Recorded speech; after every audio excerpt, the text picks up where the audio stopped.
ನಮಸ್ತೆ ಟಿವಿ 20 ಕನ್ನಡ ವಾಹಿನಿಗೆ ಸ್ವಾಗತ. ಮುದಗಲ್ ಪಟ್ಟಣ ಸಮೀಪದ ಕೆ ಮರಿಯಮ್ಮನಹಳ್ಳಿ ಹತ್ತಿರ ಇರುವ ಜೆಎಂಜೆ ಶಾಲೆಯ ವಾಹನಕ್ಕೆ ಟಾಟಾ ಎಸ್ ಡಿಕ್ಕಿ ಹೊಡೆದ ಪರಿಣಾಮ ಶಾಲಾ ವಾಹನದಲ್ಲಿ ಇದ್ದ 15 ವಿದ್ಯಾರ್ಥಿಗಳ ಪೈಕಿ 8 ವಿದ್ಯಾರ್ಥಿಗಳಿಗೆ ಸಣ್ಣ ಪುಟ್ಟ ಗಾಯಗಳು ಆಗಿರುವ ಘಟನೆ ಸೋಮವಾರ ಸಂಜೆ ಜರುಗಿದೆ.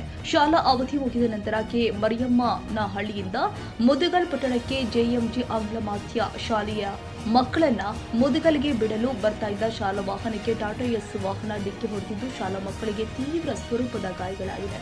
ಗಾಯಗೊಂಡವರನ್ನ ಅಬ್ರಹಾಂ ತಂದೆ ಚಾಂದ್ ಪಾಷಾ, ಇಮ್ರಾನ್ ತಂದೆ ಚಾಂದ್ ಪಾಷಾ, ಸಭಾ ಮುದಗಲ್, ಶ್ರೀನಿವಾಸ ತಮ್ಮ ರಾಮಣ್ಣ ಉಪಾರಂತ ಗುರುತಿಸಲಾಗಿದ್ದು, ಇನ್ನು ಕೆಲ ವಿದ್ಯಾರ್ಥಿಗಳಿಗೆ ಸಣ್ಣ ಪುಟ್ಟ ಗಾಯಗಳಾಗಿದೆ. ಗಾಯಗೊಂಡ ವಿದ್ಯಾರ್ಥಿಗಳನ್ನ ಮುದಗಲ್ನ ಸಮುದಾಯ ಆರೋಗ್ಯ ಕೇಂದ್ರಕ್ಕೆ ಚಿಕಿತ್ಸೆಗೆ ದಾಖಲಿಸಿ 3 ವಿದ್ಯಾರ್ಥಿಗಳನ್ನ ಲಿಂಗಸಗೂರು ಸರ್ಕಾರಿ ಆಸ್ಪತ್ರೆಗೆ ಚಿಕಿತ್ಸೆಗೆ ರವಾನಿಸಲಾಗಿದೆ ಅಂತ ತಿಳಿದುಬಂದಿದೆ.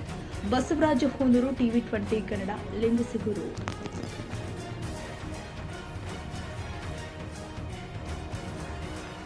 ಕನ್ನಡಿಗರ ಮೆಚ್ಚಿನ ನಿಮ್ಮ ಟಿವಿ 20 ಕನ್ನಡ ವಾಹಿನಿ ಇದೀಗ ಟಿವಿಯಲ್ಲಿ ಲಭ್ಯ.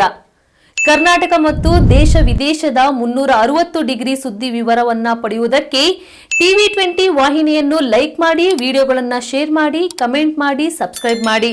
HCN ಕೇಬಲ್ 842 ನಂಬರ್ನಲ್ಲಿ ಹುಕ್ಕೇರಿ ತಾಲೂಕು ಹಾಗೂ ಸಂಕೇಶ್ವರದ ಸುತ್ತಮುತ್ತಲಿನ ಹಳ್ಳಿಗಳಲ್ಲಿ ಲಭ್ಯ. PCN ಕೇಬಲ್ 129 ನಂಬರ್ನಲ್ಲಿ ಹಾರುಗೆರೆ ಸುತ್ತಮುತ್ತಲಿನ ಹಳ್ಳಿಗಳಲ್ಲಿ ಲಭ್ಯ. ರಾಯಬಾಗ್ ಡಿಜಿಟಲ್ ಚಾನೆಲ್ ಕೇಬಲ್ 80ನೇ ನಂಬರ್ನಲ್ಲಿ ರಾಯಬಾಗ ತಾಲೂಕಿನ ಸುತ್ತಮುತ್ತಲಿನ ಹಳ್ಳಿಗಳಲ್ಲಿ ಲಭ್ಯ. UDCN ಕೇಬಲ್ ನೆಟ್ವರ್ಕ್ ಉಗಾರ ಸುತ್ತಮುತ್ತಲಿನ ಹಳ್ಳಿಗಳಲ್ಲಿ ನಿಮ್ಮ ಟಿವಿ 20 ಕನ್ನಡ ವಾಹಿನಿಯೂ ಲಭ್ಯ.